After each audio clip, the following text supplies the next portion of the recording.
Hello everyone and welcome to another casual review. Today I'm talking about Slime Rancher. I was introduced to this game through my nephew when I was in charge of watching him for the day, and he busted out the Slime Rancher, and it took every fiber in my being not to backseat game while I watched him play, because it's all about the experience and learning. And so he's not being as efficient as I would be, and so I'm just trying to watch and only make comments and suggestions if he asks for it. But that really got me thinking, if you think you can do better, then why don't you get the game and try it out? And so I actually saw this game for $5 on the Steam store, and so I actually played this game on the Steam Deck. Now, as far as the visuals go, this game is capable of having some really beautiful graphics, kind of like that colorful cell shaded look. That's not how I really played it though, because I am playing on the Steam Deck, and so I just kind of turned all the settings down to low just to help me save on battery and help make my Steam Deck not run so hot when I'm recording footage, and it's a whole thing. But I bet that the Steam Deck totally could run the game at better graphics settings if I did want to spend the time to go through and tweak and optimize all the settings that way. So, on Slime Rancher, you play as a character named Beatrix, or B. We use a lot of initials for names in this game. And so B sets out to a planet called the Far Far Range. You actually purchase this plot of land from this character named Hobson, or H as we call him. Now, you never actually meet H in this game, but you do encounter a lot of notes that he has left for B to discover as she is exploring the Far Far Range. Now, as far as genre, I guess this would be kind of like a sandbox farming sim. You do have the option to farm crops and chickens, but really that's not the main point of the game. Hence the name Slime Rancher. You're going to be going around and collecting slimes, and these slimes are going to be your main source of revenue as you are playing through the game. So you're going to capture your slime using this Luigi's Mansion-esque vacuum. You suck them up, and you can also blow them out into a specific direction. And slimes have various qualities about them. So the very first main basic common slime that you'll be encountering are just these pink slimes. And pink slimes, they're capable of eating anything. And so you feed one of your pink slimes a carrot or a chicken, it doesn't really matter, and they will poop out a pink plort. Say that 5 times fast. You can then sell this pink plort to the plort market. And the prices of plorts fluctuate. I think it really depends on how frequently you sell a plort, because you can kind of oversaturate the market. And so if all you're ever doing is harvesting a bunch of these pink plorts and selling them, the value that you're going to get, the return that you're going to get, I guess ROI might be the technical term, it's going to drop down more and more and more. And so what do? You go ahead and capture different kinds of these slimes and acquire different kinds of plorts. It gets more complicated. For instance, there are tabby slimes, which have cat ears and a cat tail, and they only eat meat. And so obviously, your garden's not really going to work. You're going to need to capture some chickens in order to feed these tabbies, but then they give you tabby plorts, and suddenly you realize these pink plorts are only worth 8 gold a plort compared to a tabby plort, which is worth 20 gold. And so you go ahead and start capturing these tabby slimes and start feeding them. So in order to properly maintain these slimes, you probably don't want them to be free-range slimes unless that's the strategy that you're optimizing for, which I have done that as well, and it's worked out in the past. But you're probably going to want to build a corral in order to hold build the slimes. And so it costs money to build a corral, and then you can shoot the slimes in there. Then you notice other different quality of life features that you can do to upgrade this corral. So for instance, something that automatically feeds the slime on a time base so that they don't get hungry and frustrated with you. You can build these high walls so they can't necessarily jump out of this corral. You can build different accommodations. For instance, there's a slime that normally only exists at nighttime. Daytime will kill this thing, and so it makes it kind of like shaded so it can survive during the daytime. Really, the most useful upgrade I think for corrals is one that like automatically vacuums up the plorts after the slimes poop them out, and so you don't have to go through and vacuum it up yourself, which is really nice, especially when you get to the point where you have like 10 different corrals going on at once. It is quite tedious going around and feeding them and sucking up their plorts, and so these upgrades are definitely nice. Now, there is kind of like a breeding system with these slimes. It's not necessarily breeding, but let's say a pink slime eats a tabby plort, suddenly it will be a pink tabby slime, and so it has the features and benefits of both, and it can produce both of these plorts. And so that's a really nice way of like combining the qualities of these slimes in order to get like the best of both worlds. You gotta be tricky with combining these slimes though, because if you combine a slime, it creates something called a largo. And if a largo, that's the combination between these two slimes, if he eats a third different type of plort, he then turns into a tar slime, and tar slimes are really bad. Their main food source is other slimes.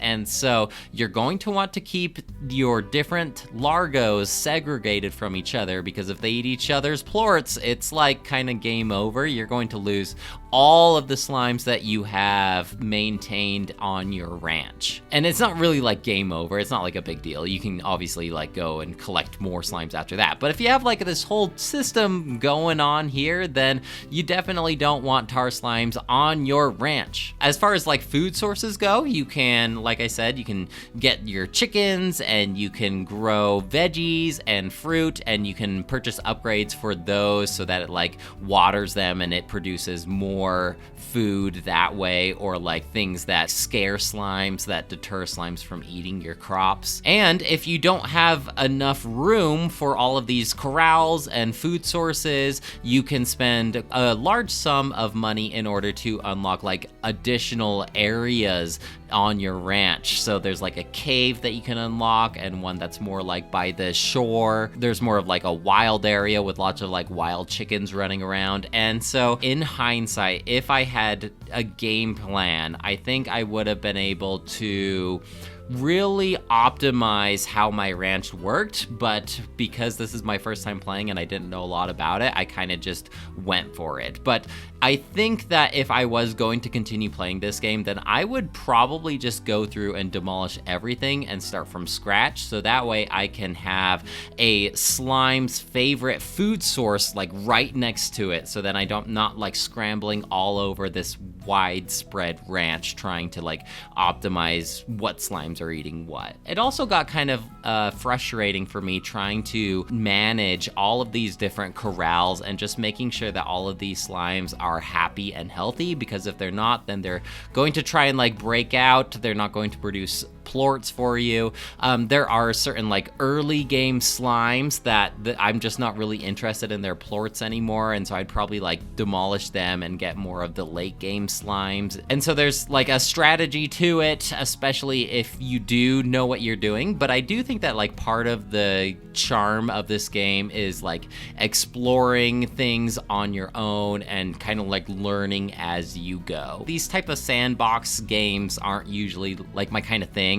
I usually prefer to play games that are a little more curated, might be the word. Like there's actually like a definitive beginning and end, but this is the type of game that you can go as deep as you want to be. Like you could play 10 hours and feel like you got the experience you wanted and walk away, or you could potentially spend like 200 hours optimizing everything and exploring all that this game has to offer. And so there is like a very large exploration aspect to this game as well. So you got like your main little farm area, but you also have like more like the wilderness, and this is where you're going to be unlocking new slimes. There's ways to like upgrade your own personal character Bee so that she can like hover over these large gaps in order to access new areas, but most of the wilderness is going to be gated off by the means of these slime gates, and these slime gates can only be opened with a slime key. So hidden throughout the wilderness are these really big slimes called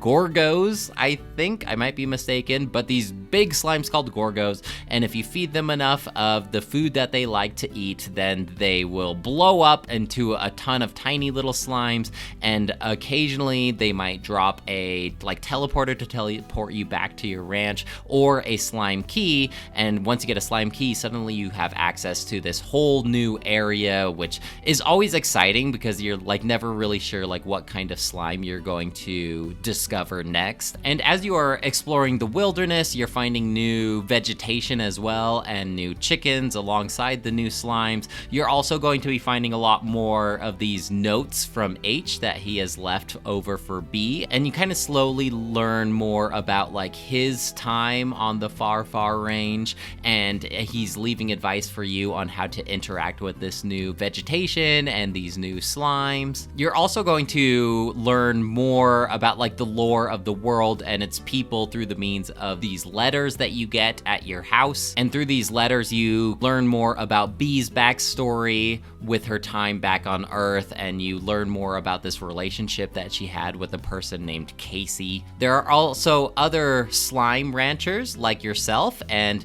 they can submit requests for you and do like a trade. So they're like, hey, I want 3 of these chickens, 2 of the strawberries, and 1 of the slime plorts. And once you turn all those options in, then they'll pay you and give you different resources. And as you do this, you kind of build up an affinity with these other slime ranchers, and then you can kind of visit their slime ranches where you'll play like additional little mini games. For instance, there's like these electric slimes, and you're just kind of like running around and shooting these electric slimes with electricity, and they'll drop a specialized electricity plort for you. And so it's just a nice little thing. Like some of these characters are a lot more hardened towards B until you build up that affinity with them, and then they soften up and end up becoming like one of your best friends. And so it's nothing like too deep. There's not like any cinematics or anything like that. Basically, you're just looking at a picture of this guy with a text box, but like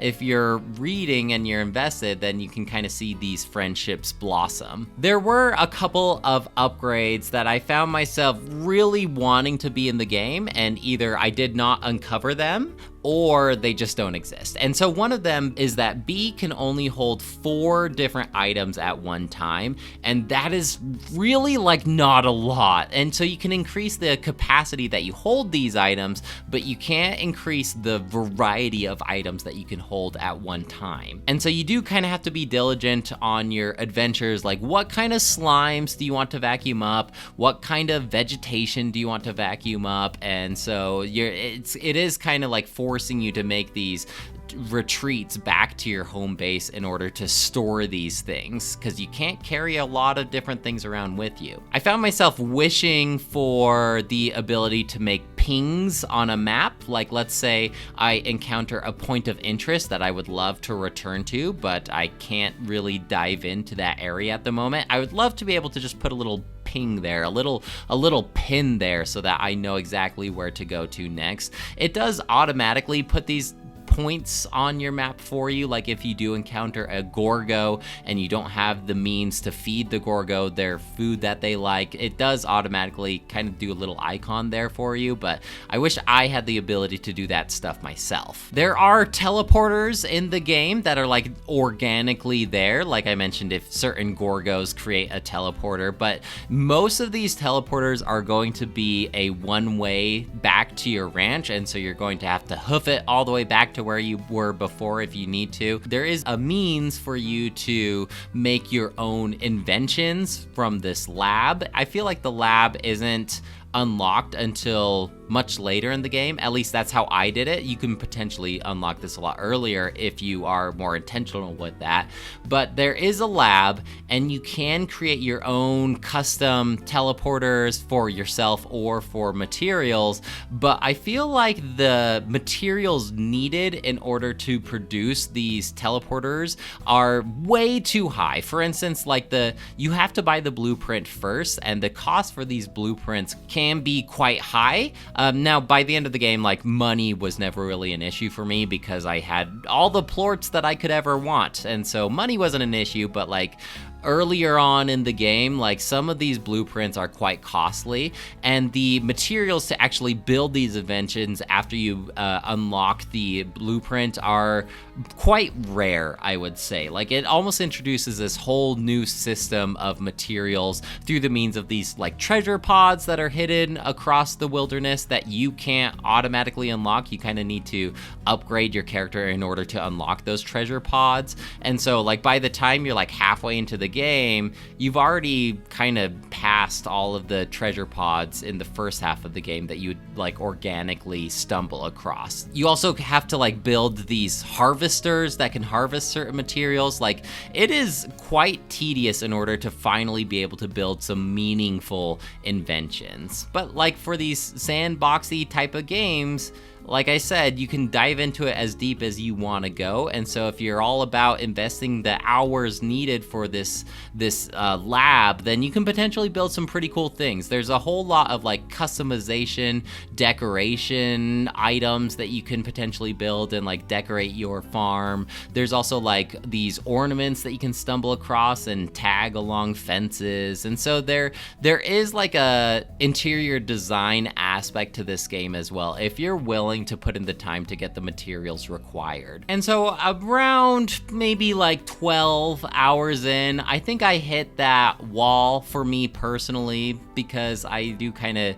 bounce off of these open world sandboxy type of games. And so I kind of set this goal for myself where I wanted to explore the whole map fully. I wanted to find all the H messages. I wanted to open up all the slime gates, and I was able to do it by that time. And so I'm glad that I did, because like the H messages are actually kind of heartfelt, and these letters that you get from Casey are pretty heartfelt as well. And so there is like a light story here if you're willing to uncover these messages. And I did like exploring the new areas. So once I reached those goals, I decided, you know what, I'm happy with my experience with Slime Rancher. I think any more time that I would put into this would start to give me some diminishing returns. So I think I'm going to give this game a 3 out of 5. It's a good game, and I could totally see it being a certain type of person's bread and butter, something that they could sink in hundreds of hours into. I'm just not really like that kind of person, which is fine. Well, guys, that's it for me. Let me know if you have any questions or comments about Slime Rancher, and I'd love to hear what you have to say. Otherwise, I'll talk to you later. Bye!